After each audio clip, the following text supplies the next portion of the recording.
Olá, muito bom dia! Está começando mais um Palavras de Vida, o programa oficial da Arquidiocese de São Sebastião do Rio de Janeiro, aqui na TV Brasil.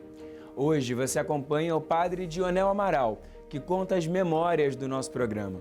No Geral na Rede, você confere uma nota especial sobre o jubileu dos seminaristas, sacerdotes e bispos na Arquidiocese do Rio.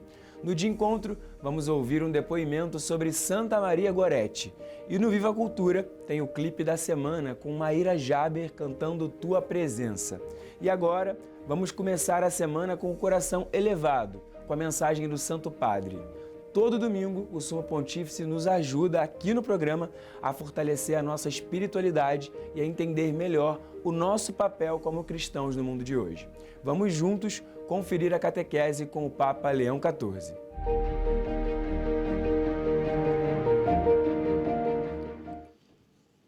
Cari fratelli e sorelle, hoje festeggiamo due fratelli. Queridos irmãos e irmãs, hoje celebramos dois irmãos na fé, Pedro e Paulo, que reconhecemos como colunas da Igreja e veneramos como patronos da Diocese da cidade de Roma. A história desses dois apóstolos nos interpela de perto também a nós, comunidade peregrina dos discípulos do Senhor no nosso tempo. Em particular, olhando para o seu testemunho, gostaria de sublinhar dois aspectos: a comunhão eclesial e a vitalidade da fé. Em primeiro lugar, a comunhão eclesial. A liturgia desta solenidade, de fato, mostra-nos como Pedro e Paulo foram chamados a viver um único destino, o do martírio, que os associou definitivamente a Cristo. Na primeira leitura, encontramos Pedro, que na prisão aguarda a execução da sentença. Na segunda leitura, o apóstolo Paulo, também ele preso numa espécie de testamento,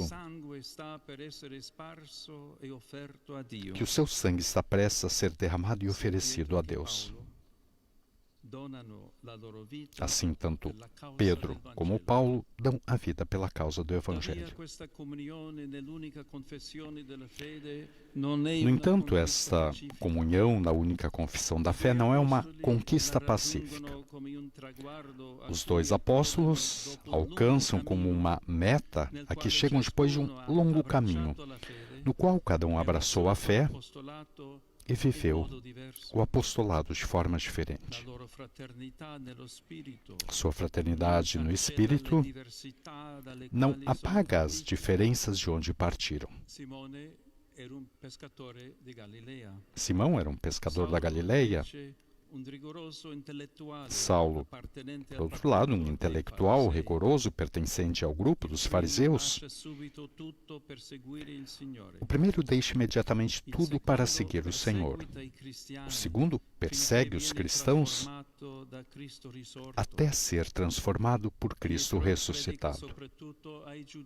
Pedro prega sobretudo aos judeus. Paulo é impelido a levar a boa nova aos gentios. Entre os dois, como sabemos, não faltaram conflitos no que diz respeito à relação com os pagãos, a ponto de Paulo afirmar: quando Cefas veio para Antioquia, me opus frontalmente a ele, porque estava se comportando de um modo condenável. E essa questão, o conhecemos bem, será tratada no Concílio de Jerusalém, no qual os dois apóstolos voltarão a confrontar-se. Caríssimos, a história de Pedro e Paulo nos ensinam que a comunhão a que o Senhor nos chama é uma harmonia de vozes e rostos e não apaga a liberdade de cada um. Os nossos padroeiros percorreram caminhos diferentes, tiveram ideias diferentes, por vezes se confrontaram e discordaram com franqueza evangélica. Mas isso não os impediu de viver a concórdia apostolorum, ou seja, uma viva comunhão no Espírito, uma fecunda sintonia na diversidade. Como afirma Santo Agostinho, temos um só dia para as paixões dos dois apóstolos. Eles eram dois e formavam um só ser. Embora tivessem sofrido em dias diferentes, eles formavam um só ser. Tudo isso nos interroga sobre o caminho da comunhão eclesial. Ela nasce do impulso do Espírito, une a diversidade e constrói pontes de unidade na variedade dos carismas, dos dons e dos ministérios.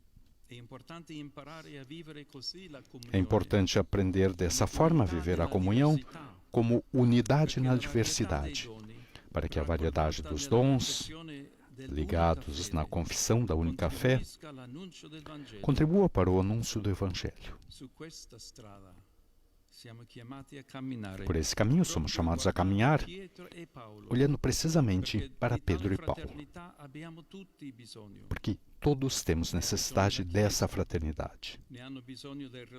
A Igreja precisa dela, as relações entre os leigos e os presbíteros, entre os presbíteros e os bispos, entre os bispos e o Papa. Assim como precisam dela a vida pastoral, o diálogo ecumênico e a relação de amizade que a Igreja quer manter com o mundo. Empenhemo-nos em fazer da nossa diversidade um laboratório de unidade e comunhão, de fraternidade e reconciliação, para que cada pessoa na Igreja, com a sua história pessoal, aprenda a caminhar junto dos outros. Os santos Pedro e Paulo nos interpelam também sobre a vitalidade da nossa fé. Com efeito, na experiência do discipulado, há sempre o risco de cair no hábito, no ritualismo, em padrões pastorais que se repetem sem renovação e sem captar os desafios do presente. Na história dos dois apóstolos, pelo contrário, inspiramos-nos na sua disponibilidade para se abrirem à mudança, para se deixarem interpelar pelos acontecimentos, pelos encontros e pelas situações concretas das comunidades, para procurarem novos caminhos de evangelização a partir dos problemas e das questões colocadas pelos seus irmãos e irmãs na fé. E no centro do Evangelho que escutamos está a pergunta que Jesus faz aos seus discípulos e que hoje dirige também a nós, para que possamos discernir se o caminho da nossa fé conserva ainda o dinamismo e a vitalidade, se a chama da nossa relação com o Senhor continua acesa. E vós, quem dizeis que eu sou? Todos os dias, em cada hora da história, devemos estar sempre atentos a essa pergunta. Se não quisermos que o nosso ser cristão se reduza a uma herança do passado, como tantas vezes nos alertou o Papa Francisco, é importante sair do risco de uma fé cansada e estática para nos perguntarmos: quem é Jesus para nós hoje? Que lugar ocupa Ele na nossa vida e na ação da Igreja? Como podemos testemunhar essa esperança na vida cotidiana e anunciá-la àqueles que encontramos?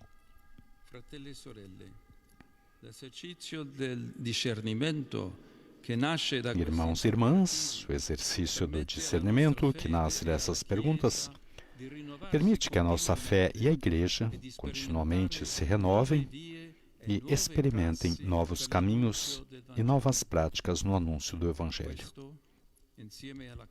Isso, juntamente com a comunhão, deve ser o nosso primeiro desejo.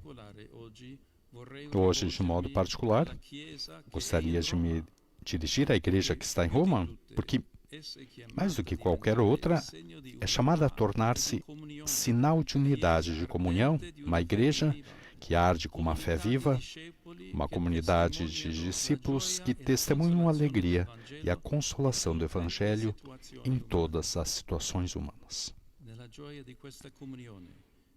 Na alegria dessa comunhão, que o caminho dos santos Pedro e Paulo nos convida a cultivar, saúdo os meus irmãos arcebispos que hoje recebem o pálio. Caríssimos, este sinal, ao mesmo tempo que recorda a tarefa pastoral que vos é confiada, exprime a vossa comunhão com o Bispo de Roma, para que na unidade da fé católica, cada um de vós a alimente nas igrejas locais que vos foram confiadas. Em seguida, gostaria de saudar os membros do Sínodo da Igreja Greco-Católica Ucraniana. Obrigado pela vossa presença aqui e pelo vosso zelo pastoral. Que o Senhor conceda paz ao vosso povo. E com sincera gratidão, saúdo a delegação do Patriarcado Ecumênico, aqui enviada pelo nosso querido irmão, Sua Santidade Bartolomeu. Queridos irmãos e irmãs, edificados pelo testemunho dos santos apóstolos Pedro e Paulo, caminhemos juntos na fé e na comunhão e invoquemos a sua intercessão para todos nós, para a cidade de Roma, para a Igreja e para o mundo inteiro.